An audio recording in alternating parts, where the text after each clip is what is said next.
Hello, kids. For writing today, your time is really short. On these days where we have live writing meetings, you really only have about 15 to 20 minutes. So it's not a lot of time to kind of get in a groove and do a lot of writing, but it is a good time to be reflective about your writing.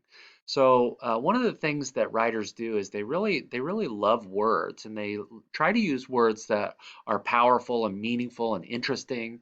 And so my task for you today is to go flip through the writings that you've already done this year, and I want you to highlight in some way. You could either color or underline those words that you have used in your writing that are the best words. Either they're creative and original, or they're really super descriptive. They're words that make your writing interesting to the reader and also interesting to write as the writer.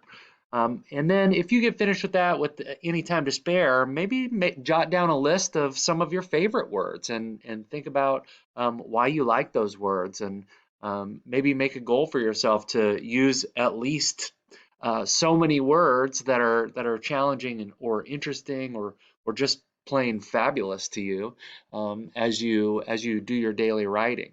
But the thing that I want to get across to you is that writers try to use the best words that they know how to use, and they try to avoid boring words, words um, that are just plain and simple. And sometimes plain and simple words, they definitely have their place, but those words that really pop on the page, some teachers call them million-dollar words, that really make reading interesting and writing the stories interesting as well.